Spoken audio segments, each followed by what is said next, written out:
Most people don't fail because they lack talent. They fail because they never improve the right things. Every year, we promise ourselves change, new goals, new habits, new versions of ourselves. And yet, year after year, most people stay exactly where they are, not because they're lazy, not because they're broken, but because they focus on outcomes instead of foundations. If 2026 is going to be different, truly different, then you must improve what sits underneath every result in your life. And once you understand these 8 things, you won't just change what you do, you'll change who you become. That's why you need to hear this all the way through.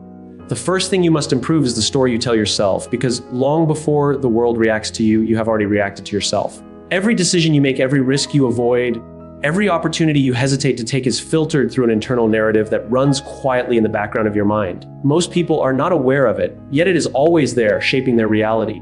It whispers who you think you are, what you believe you deserve, and how far you think you're allowed to go.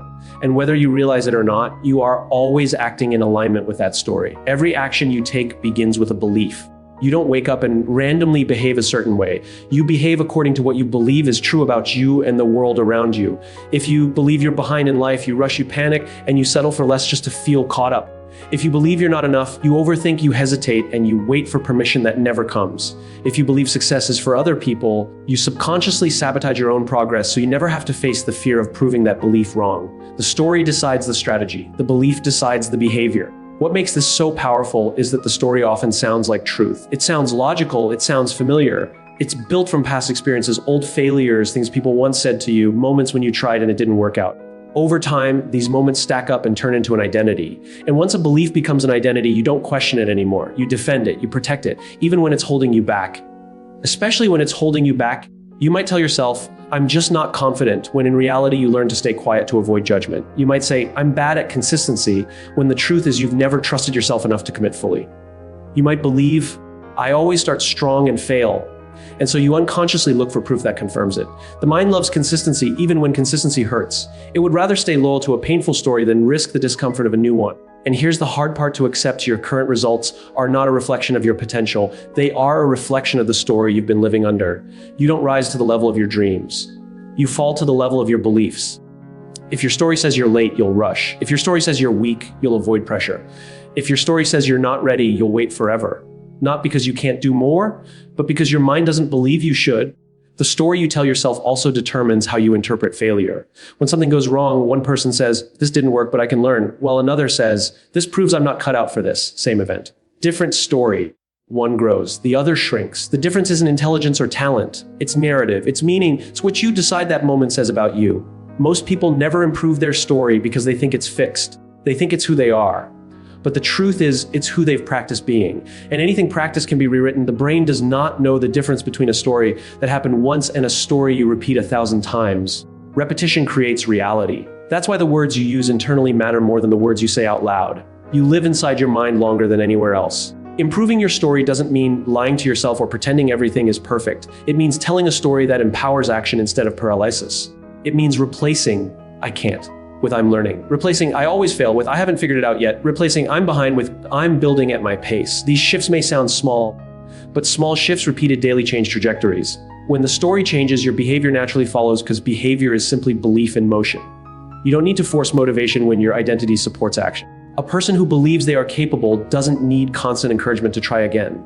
A person who believes they are growing doesn't quit at the first obstacle. A person who believes they can be trusted by themselves shows up even when it's uncomfortable. The story does the heavy lift, and this is why willpower alone rarely works. You can try to act confident, disciplined, or consistent, but if your story says you're not that person, you'll eventually return to familiar patterns. Sustainable change doesn't start with doing more. It starts with believing differently. When belief changes, effort feels lighter. Resistance decreases. Progress becomes natural. The story you tell yourself also influences the risks you're willing to take. If your story says safety is more important than growth, you'll choose comfort every time. If your story says failure defines you, you'll avoid situations where you might fail. But if your story says failure is feedback, you'll move faster, try more, and learn quicker. The future doesn't reward those who wait for certainty. It rewards those who believe they can adapt. Improving your story requires awareness. You must catch the old narrative when it shows up. You must notice the language you use when things don't go your way. You must pay attention to how you explain your circumstances to yourself, because explanation becomes expectation and expectation becomes experience. The moment you become conscious of the story, you regain choice. And choice is where change begins. When the narrative changes, the future changes with it, because the future is built from today's decisions, and today's decisions are shaped by today's beliefs. Change the belief, and you change the decision. Change the decision, and you change the direction. Over time, direction becomes destiny. You don't need to become someone else. You need to stop living under a story that no longer serves you. The most powerful upgrade you can make is not external, it's internal. It's deciding that the voice in your head will no longer be your enemy, but your ally. Because once you improve the story you tell yourself, you don't just see new possibilities, you become capable of acting on them. Second, improve your sense of purpose, because without it, even the strongest effort eventually collapses. Purpose is the reason you keep going when motivation fades, when progress feels slow, and when the results you hoped for haven't shown up yet. It is the invisible force that gives meaning to action. When you know why you're doing something, discipline becomes easier because you're no longer relying on mood or energy. You're guided by intention. You don't ask yourself whether you feel like showing up. You show up because the reason is bigger than the feeling. When purpose is clear, stress changes its meaning. Stress is no longer a sign that something is wrong. It becomes a sign that something important is happening. Without purpose, stress feels pointless, like weight pressing down on you for no reason. With purpose, that same weight feels like resistance training. It still challenges you, but it strengthens you. You begin to understand that pressure is often the price of progress, not proof that you should stop. Purpose reframes discomfort into growth. Sacrifice also feels different when purpose is present. Without a clear reason, sacrifice feels like loss. You feel like you're giving something up and getting nothing in return. But when your purpose is strong, sacrifice feels temporary. You understand what you're trading short-term comfort for long-term meaning. Late nights, early mornings, saying no to distractions, none of it feels wasted because it's aligned with something that matters. Purpose doesn't remove difficulty, but it gives difficulty a direction. Many people struggle not because they lack ability, but because they lack clarity. They work hard, stay busy, and remain exhausted, yet feel unfulfilled. That's what happens when effort is disconnected from purpose. Motion without meaning leads to burnout. Activity without direction leads to frustration. Purpose is what turns effort into progress. It's what transforms work from something you endure into something you commit to.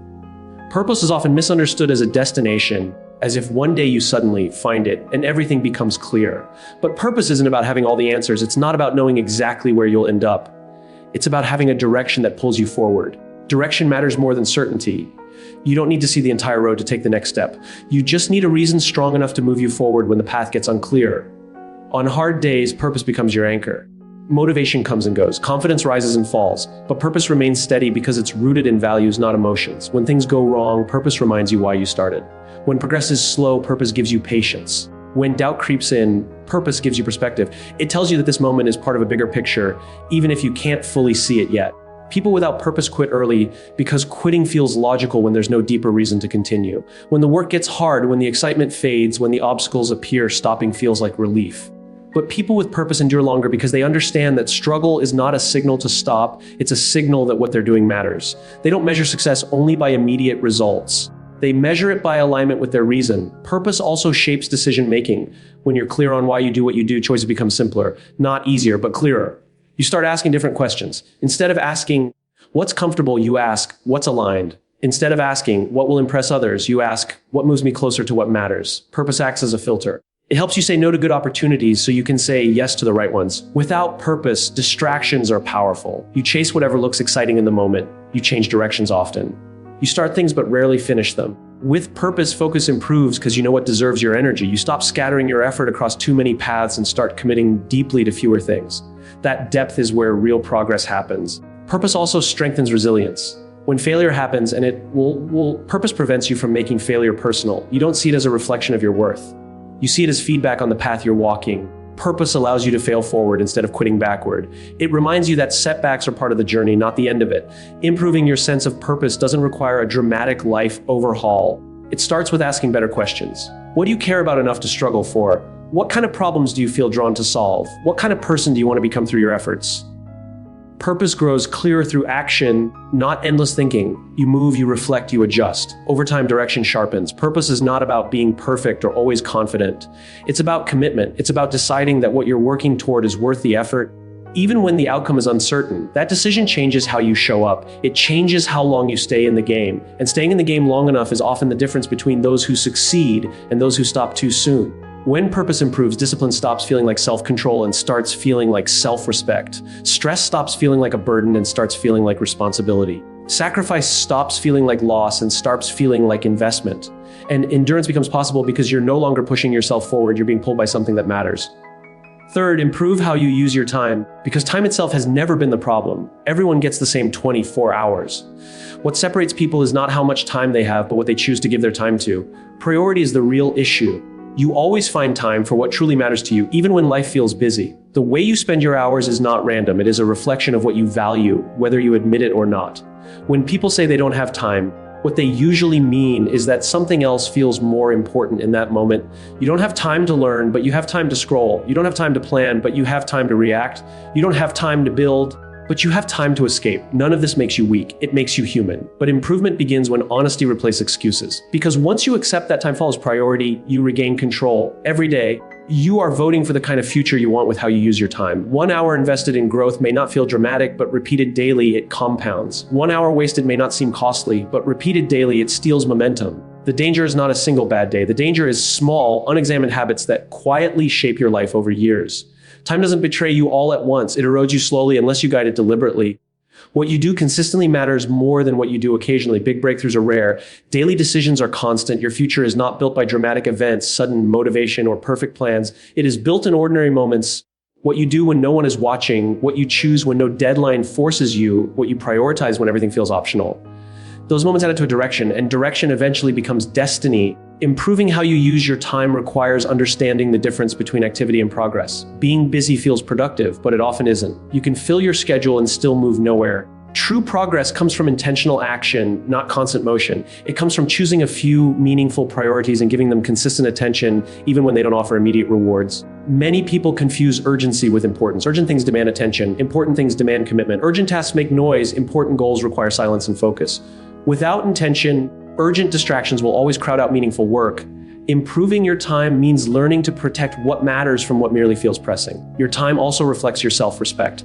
When you value yourself, you value your time. You stop giving it away to things that drain you and start investing it in things that grow you. You begin to understand that saying yes to one thing always means saying no to another.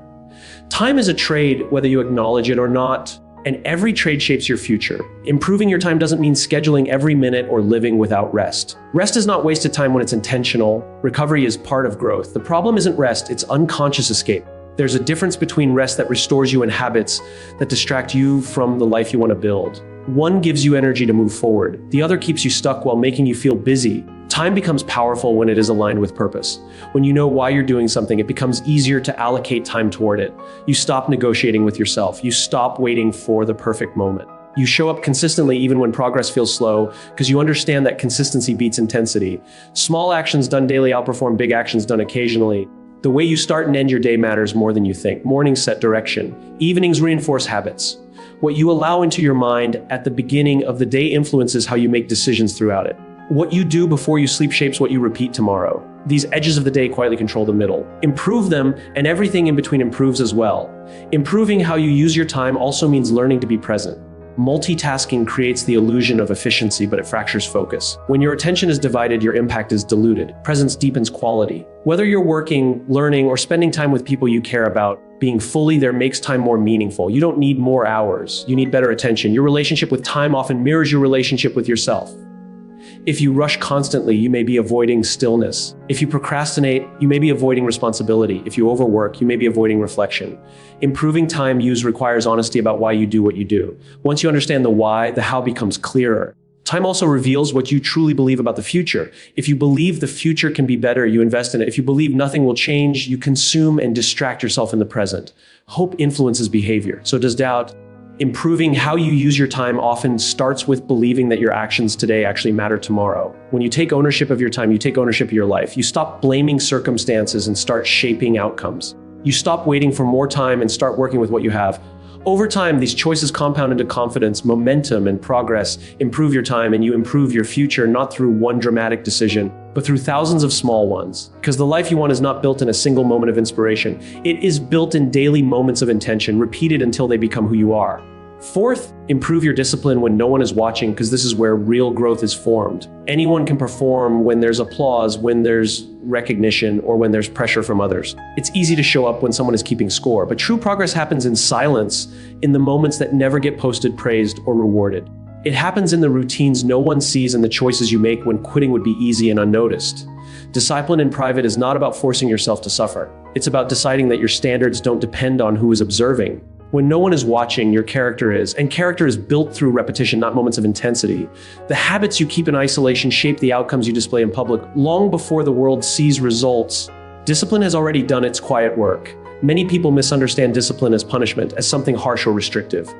But discipline isn't about denying yourself joy. It's about honoring what you said you would do. It's an act of self-respect. Every time you follow through on a commitment, even a small one, you send a message to yourself that your word matters. Over time, those messages compound into trust.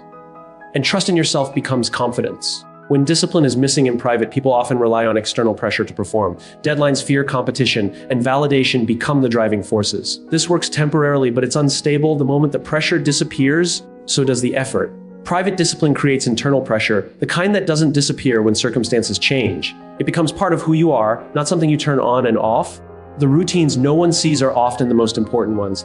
The early mornings, the preparation, the practice, the review, the repetition. These moments don't feel exciting, but they are powerful. They create consistency, and consistency creates reliability. When you are reliable with yourself, you stop needing motivation to start. You start because it's who you've trained yourself to be. Promises kept without recognition are especially important. When no one thanks you, when no one notices, when no one rewards you, yet you still show up, you strengthen your identity. You prove to yourself that your effort is not dependent on praise. This independence is what separates people who grow steadily from those who burn out chasing approval. Discipline becomes easier when the reward is internal. Private discipline also prepares you for public pressure. When you've already done the work in silence, performance under observation becomes natural. You're not trying to rise to the occasion, you're simply repeating what you've practiced. Confidence in public is built on preparation in private. What looks like talent to others is often discipline repeated long enough to look effortless. Improving discipline when no one is watching requires you to simplify. You don't need extreme routines or unrealistic schedules. You need consistency. Small, repeatable actions done daily outperform intense efforts done occasionally. Discipline grows when tasks are manageable and expectations are clear. It's not about doing everything perfectly. It's about doing the right things reliably. Your environment plays a role, but discipline is ultimately a choice. You can design your surroundings to support good habits, but you still have to decide to act. Each time you choose discipline over comfort, you strengthen the muscle. Each time you avoid it, the muscle weakens. This is not about guilt, it's about awareness. The choice is always there. Private discipline also teaches patience. Results often lag behind effort. When no one is watching, there's no immediate feedback. You have to trust the process. This trust is developed through repetition, not reassurance. You learn to keep going even when progress is invisible. And that patience becomes a competitive advantage in a world obsessed with instant results. There will be days when you don't feel like showing up. Discipline is what carries you through those days. It doesn't eliminate resistance. It moves you despite it. Over time, resistance loses its power because you no longer negotiate with it. You've decided who you are and how you act, regardless of mood. As discipline strengthens in private, something interesting happens in public.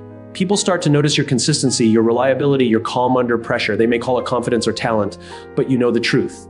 It was built in silence. It was built when quitting would have been easy and unnoticed. It was built when no one was watching. Discipline practiced privately creates freedom publicly. Freedom from chaos, freedom from last-minute stress, freedom from relying on motivation or approval. You become someone who can be trusted by others and by yourself.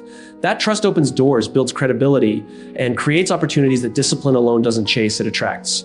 The more you practice discipline when no one is watching, the more powerful you become publicly because your actions are no longer reactive. They are intentional. You're not trying to impress, you're expressing who you are. And that quiet strength is impossible to fake and impossible to ignore. Fifth, improve the quality of your relationships because no meaningful success is ever built alone. No matter how independent, driven, or capable you are, your life is shaped by the people around you. The voices you hear most often become the voices in your head. The standards you tolerate in relationships become the standards you live by. Whether you realize it or not, the people closest to you either expand your vision of what's possible or quietly shrink it. Success is rarely a solo journey. Even the strongest individuals rely on support, guidance, and connection. When relationships are healthy, they multiply strength. When they are strained, they drain energy. You can have talent, discipline, and ambition, but if your relationships are broken or shallow, progress becomes heavier than it needs to be.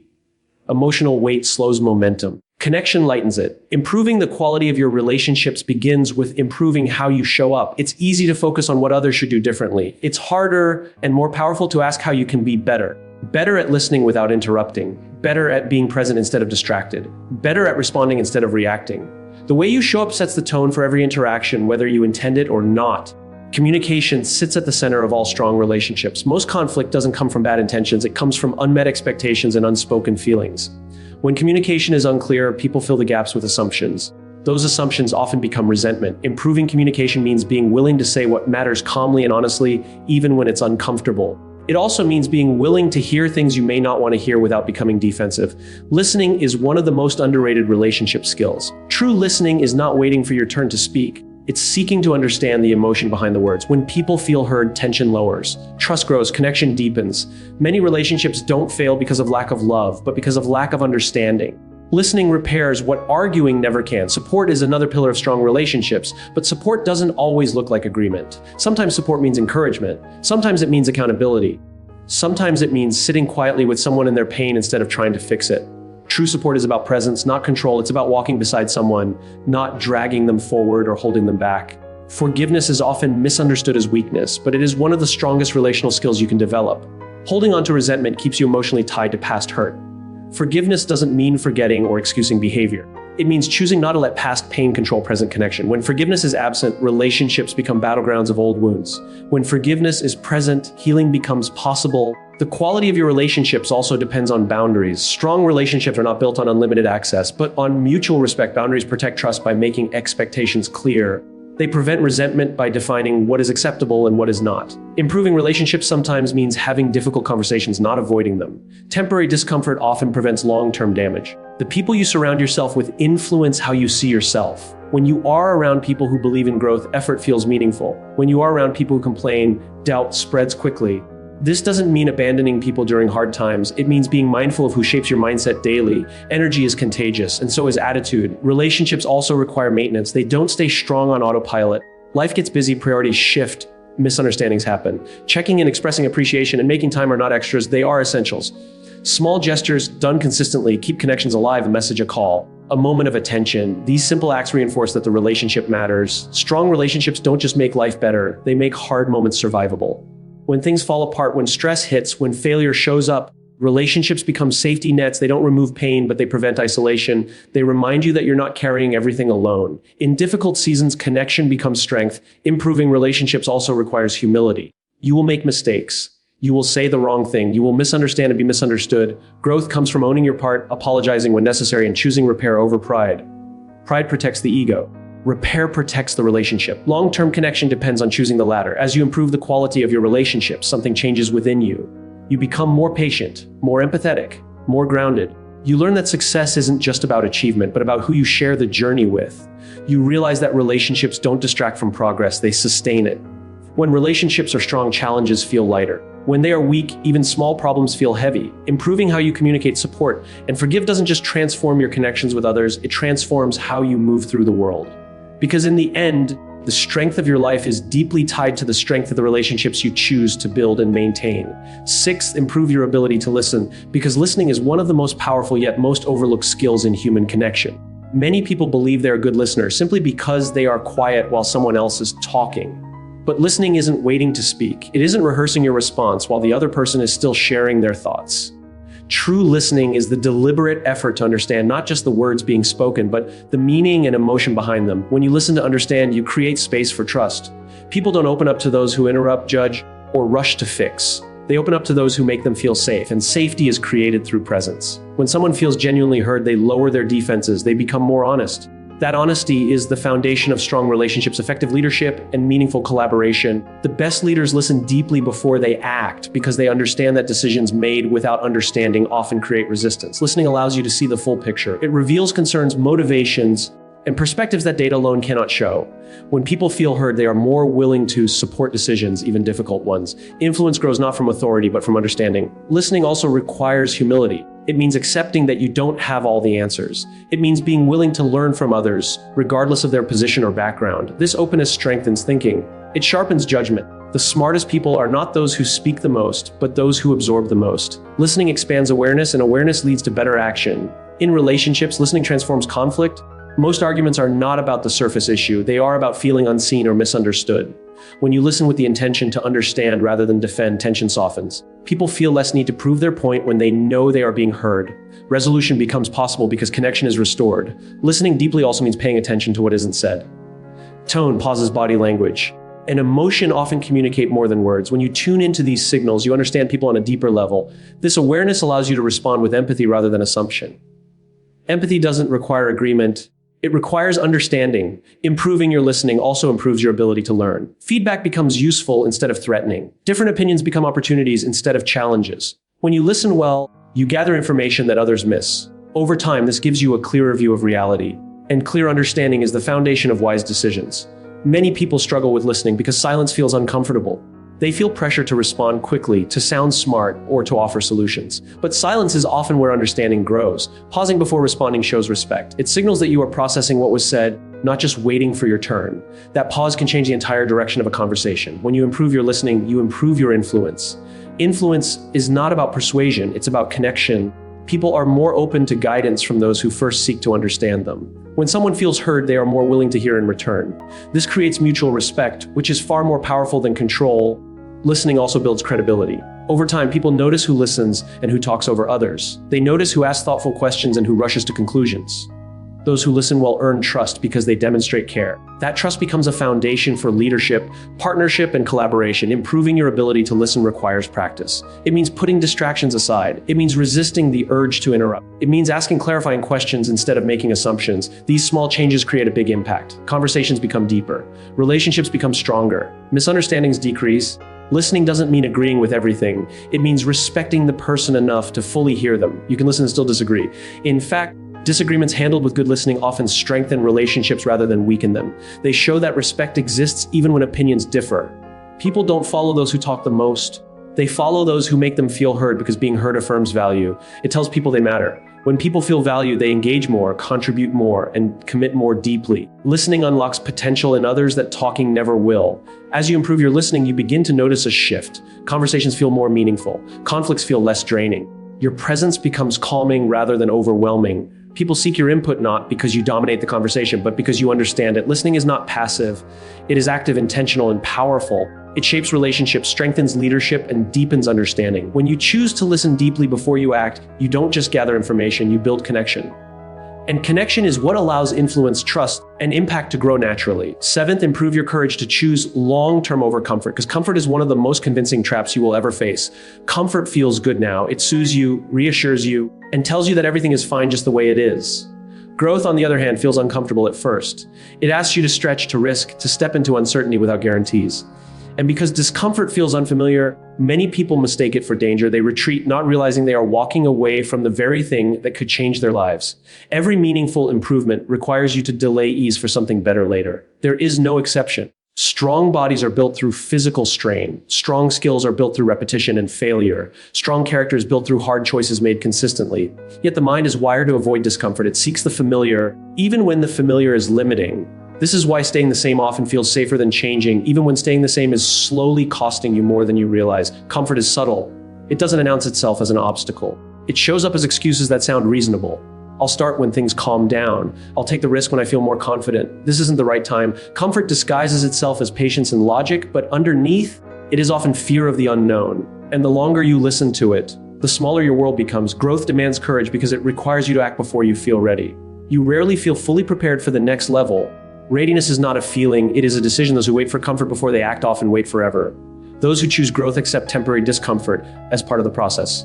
They understand that unease is not a sign to stop, but a sign that something new is being built. Choosing long-term over comfort means making decisions that your future self will thank you for, even when your present self resists. It means saying no to immediate pleasure in favor of lasting progress. It means choosing discipline over convenience, learning over distraction, and effort over avoidance.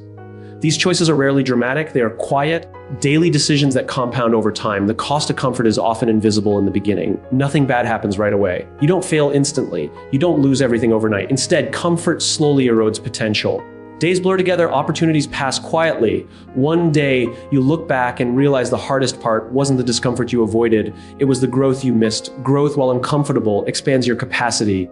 Each time you choose the harder path, you build resilience. What once felt intimidating becomes familiar. What once felt impossible becomes manageable. Discomfort loses its power because you've faced it before. Over time, growth creates its own form of comfort, the comfort of confidence, capability, and self-trust. Choosing long-term over comfort also reshapes your identity. You stop seeing yourself as someone who avoids difficulty and start seeing yourself as someone who can handle it. This shift is powerful when your identity supports growth. Courage becomes easier. You no longer ask, "Can I do this?" You ask, "Who do I need to become to do this?" And you start acting accordingly. The question isn't whether growth is hard. Growth will always be hard at first. The real question is whether staying the same is harder. Staying the same means living with unfulfilled potential. It means carrying the weight of what if. It means knowing you chose ease over possibility. That weight grows heavier with time, even if it's less noticeable in the moment. Long-term thinking requires patience. Results rarely appear immediately. Comfort offers instant relief. Growth offers delayed reward. This delay tests commitment. It forces you to trust the process without constant reassurance. Those who succeed are not necessarily more talented. They are more willing to endure the gap between effort and outcome. Improving your courage doesn't mean eliminating fear. Fear will always be present when you do something that matters. Courage is not the absence of fear, it is action despite fear. Each time you act in alignment with growth, fear loses some of its control. You prove to yourself that fear does not get the final decision. Choosing long-term over comfort also influences the people around you. Your choices set a standard. They inspire others even if they don't say it out loud. Courage is contagious. When people see someone consistently choosing growth, it challenges them to question their own comfort zones. Over time, the discomfort of growth fades, but the benefits remain. Skills compound, confidence strengthens, opportunities expand. What once required courage becomes routine. Meanwhile, the cost of staying the same continues to grow. Comfort never stays neutral. It either supports recovery and intention or it becomes a cage. When you consistently choose long-term over comfort, you build a life that is not only easier in the future, but more meaningful. You trade temporary ease for lasting fulfillment. And in doing so, you discover that the discomfort you once feared was not an obstacle. It was the doorway to becoming more than you are today. And finally, improve the trust you have with yourself, because this is the foundation everything else stands on. Confidence is often misunderstood as something loud or visible, something you display in front of others. But real confidence is quiet. It lives inside you. It's the calm certainty that when you say you will do something, you will follow through. Confidence doesn't come from winning recognition or external validation. It comes from keeping your word to yourself, especially when no one else knows what you promised. Every promise you keep builds trust. Every promise you break weakens it. These promises don't have to be dramatic. They are often small and private. Waking up when you said you would. Finishing what you started. Doing the hard thing you planned instead of choosing the easy escape. Over time, these moments accumulate. They either create a strong internal bond or quietly erode it. You are always teaching yourself whether you are reliable. When trust with yourself is weak, doubt grows easily. You hesitate before starting. You second-guess decisions. You look for reassurance from others because you don't fully believe in your own follow-through. This is not a lack of ability, it is a lack of self-trust. And without self-trust, even the best plans collapse under pressure. You don't need more motivation, you need to believe that you will show up when it matters. Self-trust changes how you experience fear. When you trust yourself, fear loses some of its power because you know you can handle the outcome. You may not know exactly how things will unfold, but you trust your ability to respond. This creates courage. Not the absence of fear, but the willingness to move forward anyway, knowing you won't abandon yourself halfway through. Many people unknowingly damage self-trust by setting unrealistic promises. They overcommit, aim too high too quickly, and then break their word when they can't sustain it. The problem isn't ambition, it's inconsistency. Self-trust grows when your promises are honest and your follow-through is reliable. It's better to promise less and deliver consistently than to promise everything and deliver nothing. Improving trust with yourself also means learning to forgive yourself without excusing yourself. When you fall short, the goal is not self-attack, it's self-correction. You acknowledge the miss, understand why it happened, and recommit. Beating yourself up weakens trust. Avoiding responsibility weakens trust. Owning your actions and adjusting strengthens it. When you trust yourself, decision-making becomes easier. You stop endlessly weighing options out of fear that you'll choose wrong. You know that even if the choice isn't perfect, you'll adapt. This reduces anxiety and increases momentum. Confidence, in this sense, is not about certainty of outcome. It's about certainty of effort. Self-trust also shapes your standards. When you believe you can rely on yourself, you stop tolerating environments and relationships that undermine you. You become more selective, not out of arrogance, but out of self-respect. You know your time and energy matter because you've proven to yourself that you use them responsibly. Keeping your word to yourself builds integrity. Integrity is not just about honesty with others, it's about honesty with yourself. When your actions align with your intentions, you experience internal peace. There's less mental friction, less regret, less self-doubt. You move through life with a sense of alignment that others can feel, even if they can't explain it. In moments of challenge, self-trust becomes a stabilizer. When things don't go as planned, you don't spiral. You don't give up on yourself. You adjust and continue. This resilience is built through repetition. Each time you show up despite discomfort, you reinforce the belief that you are dependable. Trusting yourself also changes how you relate to others. You stop seeking constant approval because you no longer need external validation to feel secure. You can accept feedback without collapsing in disagreement without defensiveness. Self-trust creates emotional independence, which strengthens every relationship. In 2026, becoming someone you can rely on doesn't require perfection. It requires consistency. It requires choosing follow-through over excuses, honesty over avoidance, and commitment over comfort. It means treating promises to yourself with the same seriousness you treat promises to others, if not more. When you trust yourself, everything else becomes possible because you become your own foundation. Goals feel achievable. Challenges feel manageable. Growth feels sustainable. You stop doubting whether you can handle what's ahead and start focusing on how to move forward. And that quiet confidence, built one kept promise at a time, becomes the strongest force you carry into everything you do. You don't need a new year to change your life. You need a deeper reason. And now you have one.